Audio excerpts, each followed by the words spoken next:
தஞ்சை மாவட்டம் கும்பகோணம் அருகே குடியிருப்பு பகுதிகளில் தேங்கியுள்ள மழைநீர் பல நாட்களாகியும் வடியாமல் உள்ளதாக புகார் கூறும் மக்கள் பாதிக்கப்பட்ட பகுதிகளை ஆய்வு செய்ய வந்த எம்எல்ஏ ஜவாஹிருல்லாவிடம் அடுக்கடுக்கான குற்றச்சாட்டுகளை முன்வைத்தனர். முதலில் இந்த காட்சிகளை பார்க்கலாம்.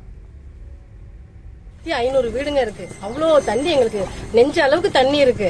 இந்த பிள்ளைங்களை பாருங்க, இந்த பிள்ளைங்களை வச்சுட்டு பால் வாங்க கூட கஷ்டமா இருக்கு. பிள்ளைக்கு சளி பிடிச்சி மூக்கில் அதை வைக்க போகணும். அதுக்கே எங்களுக்கு ரொம்ப தண்ணியில இறங்கி அதுவே எங்களுக்கும் முடியாம போயிடுது. பிள்ளைங்களை யார் சார் பாக்குறது? இந்த பாருங்க, இந்த பிள்ளை ஸ்கூலுக்கு அழைச்சிட்டு போறப்ப தண்ணியில தண்ணியை குடிச்சு ஜுரம் வந்து ஆஸ்பத்திரிக்கு போக முடியாம ரொம்ப சிரமப்பட்டுட்டோம் சார். எங்க வீட்டுக்காரங்களாம் வீட்டுல வேலை பாக்குறவங்க, அவங்க வேலை செய்ய முடியாம, வேலைக்கு சாப்பாட்டுக்கும் வழி இல்லாம வெளியிலயும் போக முடியாம நாங்க நிக்கிறோம் சார். இது குறித்து கூடுதல் விவரங்களோடு இணைகிறார் நம்முடைய செய்தியாளர் கார்த்திகேயன்.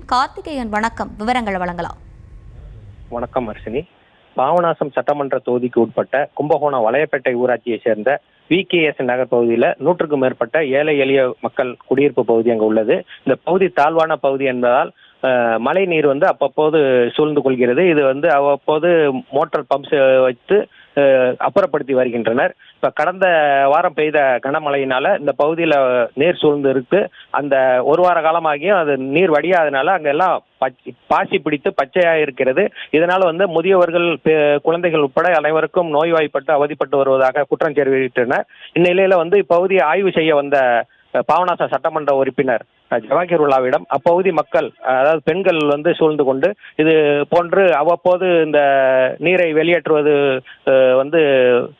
முறையில எங்களுக்கு உகந்ததா நிரந்தர தீர்வு வேண்டும், இதற்கு நிரந்தரமாக வடிகால் வசதிகளை ஏற்படுத்தி தர வேண்டும் என்று அவரிடத்திலே முறையிட்டு விவரங்களை வழங்கியமைக்கு நன்றி கார்த்திகேயன்.